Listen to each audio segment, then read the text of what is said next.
Good afternoon, students of British and American culture. Welcome back to another semester, and to those of you who are freshmen, welcome to Chungnam National University, the online version.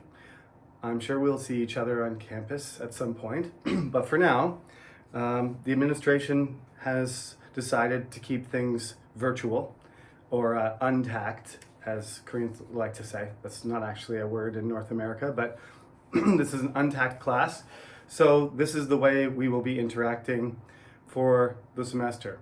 This means that you have to pay attention to the instructions carefully, and there will be quite a few instructions forthcoming.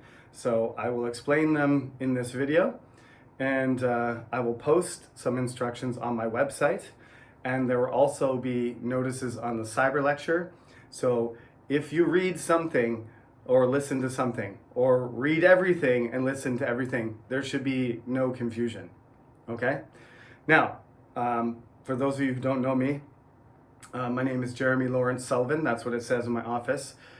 In case you do come by to visit with your mask on, with a low temperature, my room is number 436 in the Inmunde, the Humanities building.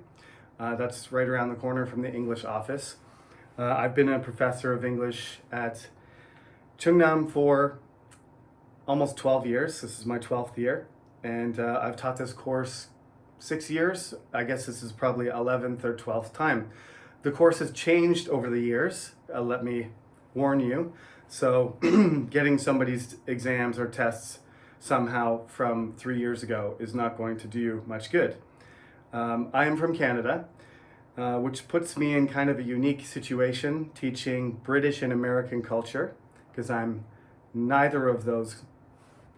from either of those cultures technically, but as you may know, there are, basically you could look at as American culture as our brother and British culture as our parent. So we've got that sister-brother relationship with American culture, and the parent relationship, mother-father relationship with Britain. My ancestors are from Britain, and I have relatives and friends all over North America. So I have been studying American and British literature more than Canadian literature, so I guess that's another good reason for me to teach this class. But also, a very seldom have I had American students. So I've only had 3 American citizens, Native American citizens, and I mean from not natives, in the tribal sense, but citizens of America who were born there and took my class in Korea. Only 3 so far, and it went well. So I am 3 for 3 so far. Never had an English or a Scottish or a Welsh or an Irish or Canadian show up so far. So the rest of you are from various other countries, primarily Korea, but there are a lot of international students. So I'm pretty well traveled around Asia and North America, but I haven't been very many places in Europe. So of course we will be focusing on the United States of America and the United Kingdom, but in order to talk about those cultures, we're going to have to go back in time to explain where they came from. So everybody has their roots.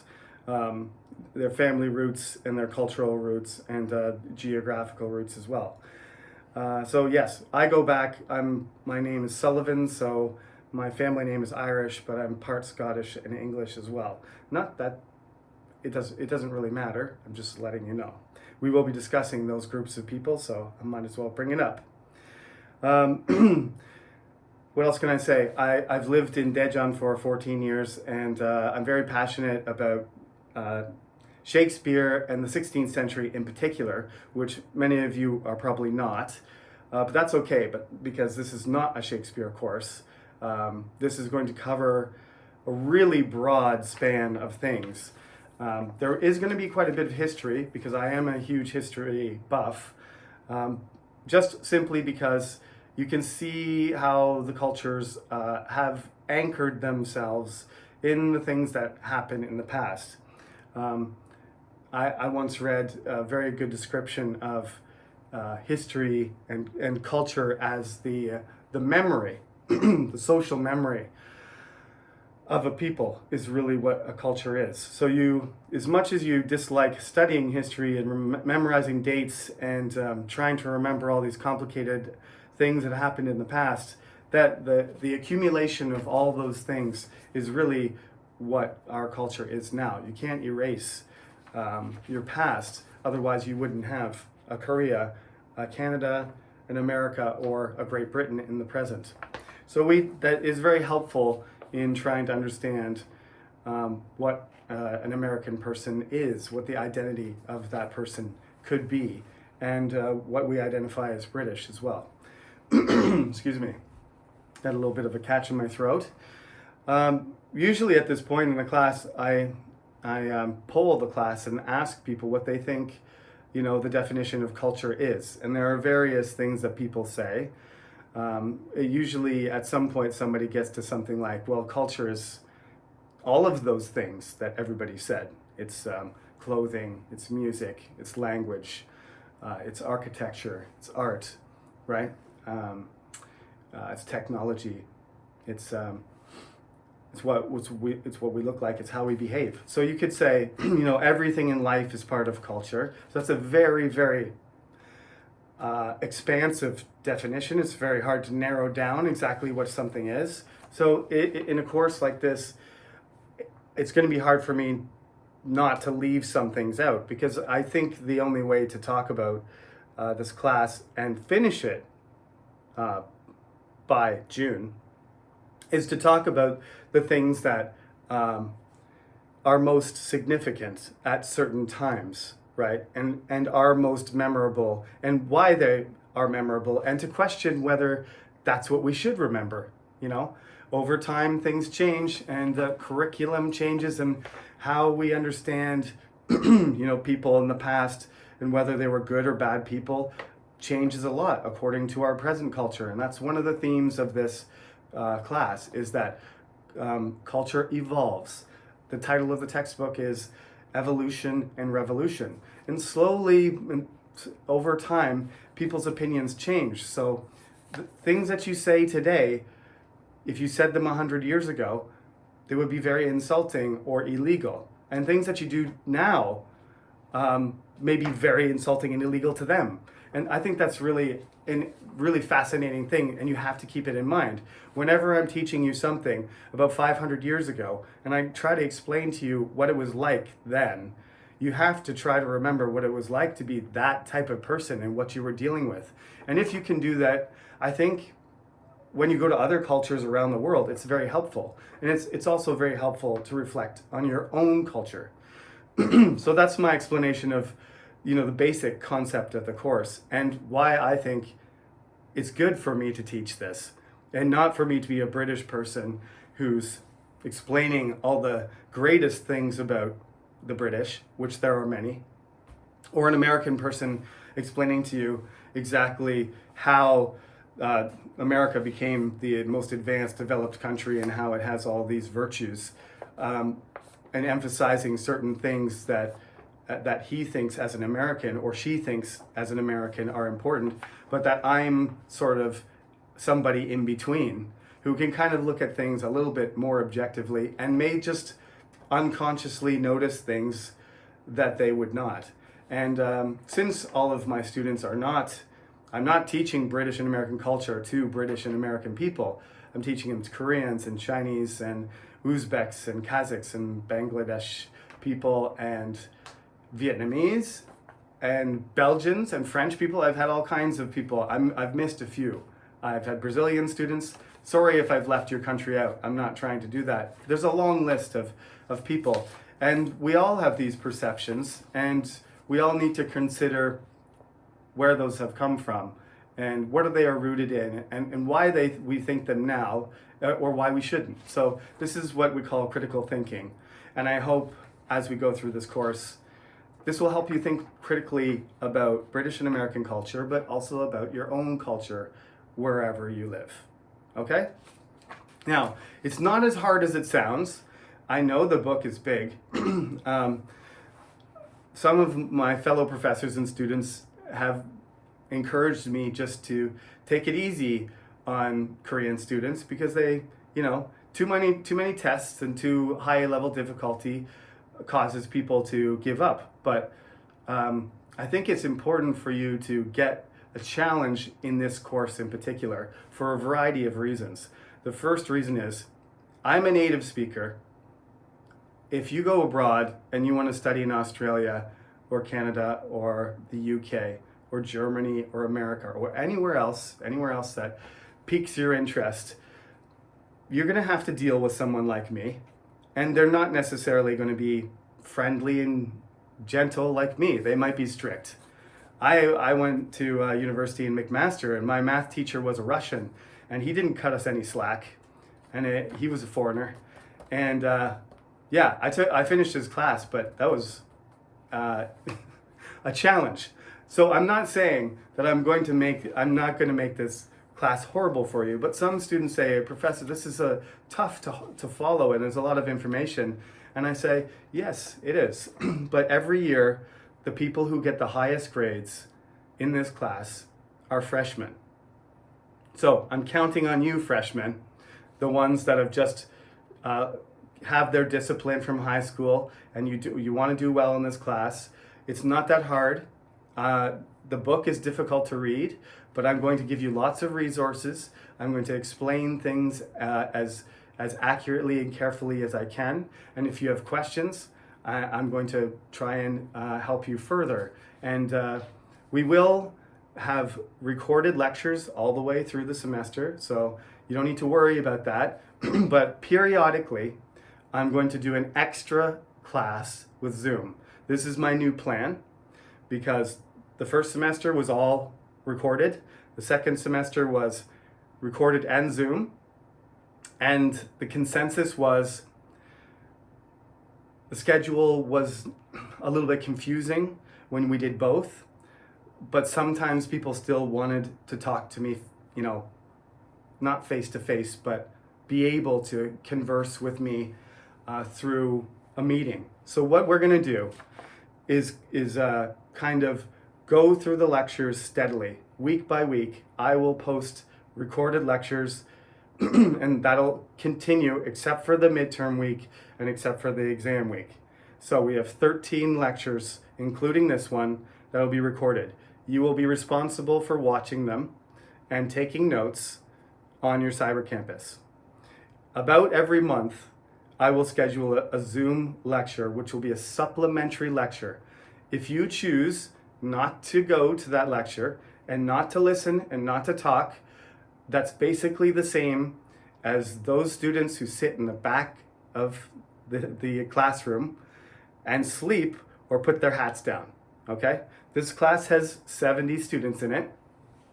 When I'm lecturing in the classroom, the front half of the class is usually mostly alert. As you go farther to the back, there is less and less people seeming. Some people in the back, don't get me wrong, some people in the back row are still listening, but it's a big classroom with 70 students, and there's a few people back there who are secretly using their phones, looking out the windows, covering their faces with their hats, or maybe taking a nap. So those are the people that won't show up to the Zoom lecture. I think that's your choice, okay? If you want to come to lecture and sleep in the back of the room, that's your choice. So the Zoom lecture, there will be no attendance taken on the Zoom lecture, but I will do it. And if there's 70 students, if 20 people show up, I will discuss in more detail. I will field questions. If people have questions about quizzes, if they have questions about assignments, if they don't understand something from the book and they want to know more about something, I will explain. And if you want to skip that, you can. And those sessions won't be very long. They'll be under an hour, depending on how many questions. I'm thinking 30 minutes or 45 minutes, like a half of a class, okay? So we will do that regularly. We're going to have a quiz. The quiz will be the third week, okay? So we'll probably do a Zoom lecture the fourth week after the first quiz, just to get feedback about the quiz and how it goes. The quizzes are going to be done using Google Forms. It's very simple. I used the Cyber Campus to do it last time. I think there were some issues with that and how it was set up. So what I think I'm going to do is just get all of your emails, make a gigantic group list, and then I'm going to give everybody access through my Google Drive. I'm going to give you access to the Google form at the same time. And then 10 minutes later, it's going to close. And so you're going to have to access it through your email. I'm going to do a trial run of this next week. And if it works, that's the way we're going to do it. But just hold on for that, because we don't want one time a quiz got messed up last semester and it caused some problems. But basically, the Google Forms are very good for setting up quizzes and exams. The time limit will be tight because I don't want you, spending too much time looking up information. But basically, all you have to do is access the form, put in your name, put in your student number, write the quiz, submit the form before the deadline is up, and then I get the quiz, and it compiles the grades automatically. It's very convenient, it's efficient, as long as we can get everybody to be online at the right time and to submit their quizzes with the correct student number and so on, okay? So we'll get that organized, but for now, let's get back to the course content itself. So what we're going to do here is we're going to start right at the beginning sort of thing, the same thing you would with Korean culture. You got to go way back to, Dangun. And I hope I'm not saying that wrong, because I mistakenly called him Dangun a long time ago. I know he's not a carrot. Dangun. Pardon my pronunciation, but you know who I'm talking about. You go back to like the mythological age if you really want to start at the beginning of Korean culture. But we don't know exactly what happened back then, so we aren't going to go back that far in this course. We're just going to go back far enough, to the edge of that mythical fantasy era where we don't really know, the age of giants, when we don't know what's really going on, where people thought that there were giants living on the British Isles, but nobody knew. So we're going to go back to that point where the Romans invade the British Isles, and they turn it into a Roman colony called Britannica. And that's essentially where the course is going to start, and then it's going to move its way all the way up to the American Revolution halfway, and then from the American Revolution forward to 2021. And that is how it's organized chronologically. But periodically there's going to be certain themes that pop up. We're going to talk a lot about ideas, like philosophy, ideas, and symbolic things. What do objects mean? Why are they so important? We're going to talk about, what we call ideologies, like imperialism and racism and colonialism, right? We have to talk about the cultural mixing and linguistic roots of England. It's a very mixed up country. People sort of think of English people as like sort of a pure group of people, which they're absolutely not. Very mixed up people. And all of that will be explained in next week when we do our discussion of the first millennium, which is from 0 AD to 1000 AD. So basically you just have to follow along. The book isn't that crazy. No, that's not the book. This is the book. No, that's not it either. These are the books. These are the books that I read to prepare for this course. And there's more in this pile here, but I can't even hold them, they're too big. This is the book. Now, after you've seen those gigantic books, this is how I prepare students to read this. It's not that big, see? It's only like 200 and something pages, 250 pages in there. We don't read every single page. You can see I've got some tabs in there. If you do read this whole book, I can tell you, you will get an A+ in the class. There's no chance that you can't, because there's more in this book than I will test you on. So if you pay attention to the YouTube lectures, if you pay attention to the discussion, and you practice your quizzes, and you listen to the things I emphasize. I do have a whiteboard, and I am going to give you some notes periodically for you to look up certain things. So this is a reference book. You don't have to read it like a novel. It's a textbook. I would love it if you would read the whole thing from cover to cover, but you probably wouldn't need to listen to me speak then. But there are things that need to be explained. It's not a perfect book, but it basically hits all the things that I want to. There's 8 chapters in the book, and the structure of our class is followed in this book. You can order this book on Yes24, by the way. That's where I got it from. I got it from the publisher, but you can order it from there, and I have ordered it, subsequent ones from that website. There's a couple other ones too, but that's where you can get it. Okay, so it's called British and American Culture, Evolution and Revolution. There were 2 previous versions, a white and blue one and a blue one, but I think they're all sold out, so you can't make a mistake. This is the 3rd edition though, so make sure you get the red one. That's 3rd edition.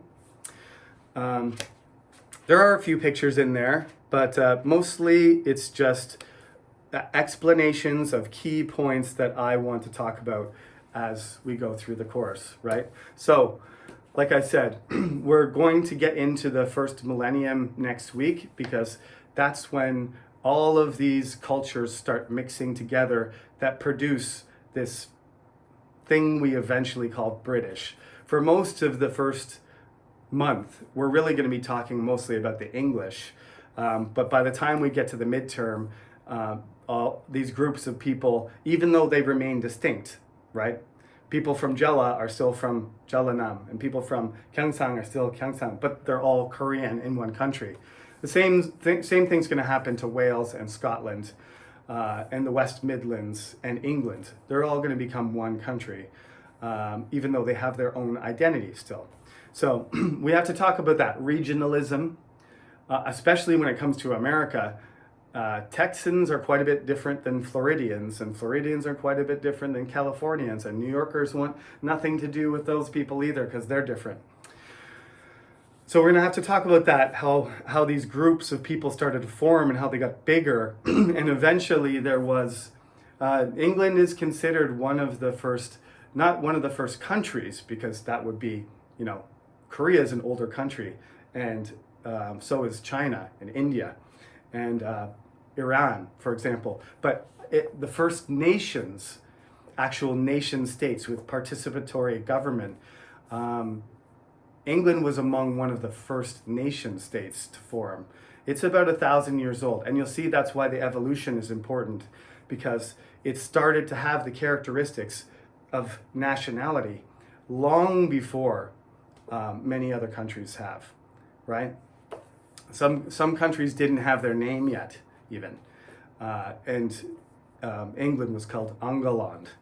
So I will tell that story, and as I tell that story, I'm going to emphasize certain things, like how dominant cultures and countercultures struggle against each other, and how slow steps of change happen and rapid, violent steps of change happen. And we're going to talk about what it means to be, a British person versus an English person, or an American person versus a Texan person. And can you be both? Or should you be both, right? If you're not one of those people, you obviously have a different perspective. There's quite a bit of investment in these kinds of identities, and people care a lot. You certainly don't. Sometimes you don't really want to be called the wrong thing. I walk around in Korea all the time, and I get told that I'm a Migugin more often than Canadian.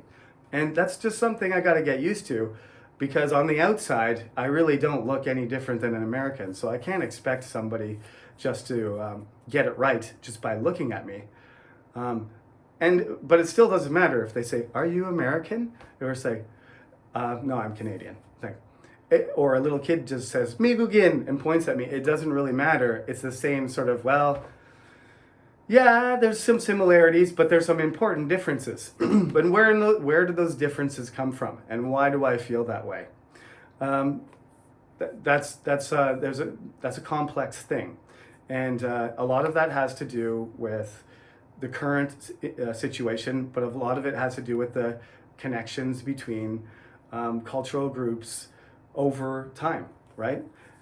So you're gonna find people who are more similar to you than you think. I have a friend from Montana, and we always say he's Canadian because if he had he everything he does and the way he talks and the way he behaves just seems like a Canadian guy, and we're both speaking English, so why not, right? But he's from Montana, and he plays hockey, and he's a teacher, and he's friendly, and he loves nature, and he's good at building things, and this guy. He's like he's an adopted Canadian. But this is the thing about culture too. It's always a little bit tricky to put people in their boxes. So we also have to be careful. Let's be careful not to stereotype people. That's not what this course is about. I'm not trying to define the perfect British man or woman, and I'm certainly not trying to do that to an American person because they would be angry and fight me if I tried to put them in a box. They're very proud of diversity, and they think everybody should be different except when they're different in the wrong way. But we'll have to get around to that. What things are representative? What things seem to be representative of these two cultures? And we'll build up to it. It's really interesting to study the old stuff because you can see all the linguistic and ethnic and historical roots of all of the institutions and all of the organization of our culture that we have now. How would you have Oxford? How would you have Cambridge or any of the monuments to American capitalism that exists now without all that, revolution and cultural evolution that occurred before? Recently, with Donald Trump resigning or being removed, or I'm not sure exactly, I don't think he ever admitted that he lost, but him leaving the Oval Office and Joe Biden taking over and sort of disrupting American culture, this is the kind of thing that we have to talk about, because this is not something that never happens. This is something that happens often. And you have to realize when it happens in your own culture too. You have to see the warning signs, and you have to recognize what's going to happen and what could happen when things go in a certain direction. So we are going to study all these very interesting events. There's all kinds of, we're going to talk about kings and queens, of course, and we're going to talk about wars and heroes, and food and art and music and battles and technology and ideas. All the things that have over time produced the memory of British and American culture. Okay? So keep in mind, it's not a history course. I'm not going to make you memorize a whole bunch of numbers and a whole bunch of names. Certain key dates and key names you will have to know. Yeah, it's like me. I'm not allowed to forget Yi Sun-shin's name. That's a requirement. Otherwise, I get deported. Right? I have to know Sejong and Gwangae-to at least, and Yi Sun-shin. And beyond that, maybe I can be forgiven. But it's those things too. If you forget the key elements of the course, then you might lose a couple marks. But I'm not going to ask you what happened in 1215 or 1492 or 1588 or anything like that. It's not a question of memorizing dates. If I ask you what happened on a date, I'm going to give you the date and the period, and you tell me what happened. I'm not going to just say, what day did this happen, or what was the year that this happened. There will be no questions like that. The quizzes will be multiple choice. You will write 6 of them. I will take the 5 best ones and drop the 6th. The midterm is going to be online. That will be a Google form midterm, and you'll have Probably, we'll see how long it is, but 30 to 40 minutes to write it. It'll be mostly multiple choice with a couple short answer at the end. You'll have one assignment to write about British culture and one assignment to write about American culture, and the exam will be written in person at the end, and hopefully the coronavirus will be, fading away, and that won't, that'll be a more comfortable process, and the weather will be nice, and we'll conclude, our class by having a late spring exam at the campus. Further updates are going to keep coming. Day by day, things change. We have technical problems with the system, so those of you who are freshmen, don't panic. Those of you who are not freshmen, you should be familiar with it. Best thing to do to contact me is to email me. If you have a serious problem, phone the English department and they will let me know directly, okay? But otherwise, just send me an email and we'll sort it out. Don't worry, there's 70 people in the class, so I'll try to get back to you as quick as I can, but try and give me at least a day to get back to you, and listen carefully to the lectures. Don't fall asleep while you got the video on, otherwise you'll be asking questions I already answered. So that's it. Buy your textbook. We will start for real next week.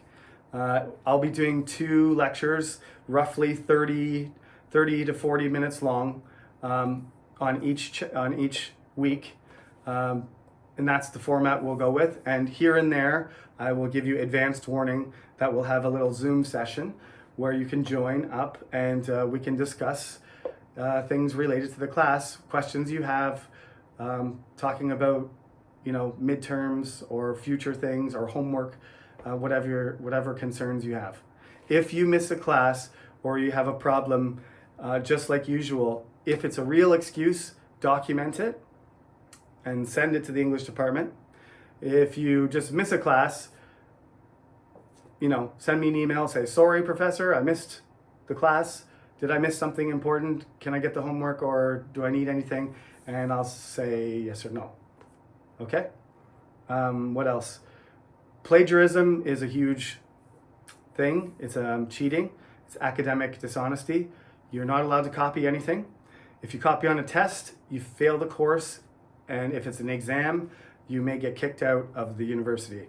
I know in the past, some of this behavior was not punished severely, but the policy has changed recently. So you cheat in the class on a test, you get at least a 0 in the class if you're lucky.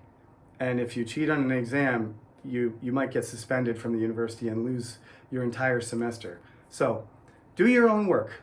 If you find some interesting stuff, copy it, reference it, include it, just give recognition to the source. There's nothing wrong with that. Otherwise, just go ahead, write your best, try to clean up your grammar so I can understand it. It's not a grammar class, so if your grammar is really bad and I have trouble understanding, then you're going to get a lower grade. But if you have minor grammar mistakes, I'm more concerned about the level of understanding and analysis. I want to see your critical thinking. I want to see you thinking and imagining and using perspectives so that I can tell that you're getting something out of the material. That's what I want to see. So I look forward to this class. It's going to be fun. This is my favorite class to teach. I love this material, and I hope I can make it interesting for you. When I'm telling the stories, I'll be a little bit more animated. Today, I'm just trying to tick off all the things, all the reminders, make sure everything's ready to go. But hopefully, I'll be telling better stories next week, and I'll try to make it more interesting for you when we talk about Romans and Celts and carrying around severed heads, and Vikings splitting people in half, and raiding villages, and monks praying in monasteries and churches. All the good stuff. Okay? So I look forward to it. Like I said, the first part's going to be kind of way back in the past about swords and knights and religion and kings and queens, and we'll rapidly move forward to something more familiar when we get to the early modern period, and the Industrial Revolution, the American Revolution, all that kind of stuff. Isaac Newton and science, and Charles Dickens, Jane Austen, Mark Twain, all the great things that were created that we enjoy from British and American culture. Okay? Of course, we're going to be criticizing them along the way as well. Okay, thank you very much. That was my introduction for the class. I hope that was enough to get you oriented for the first week, and we'll be back. I think our class is Wednesday, Friday.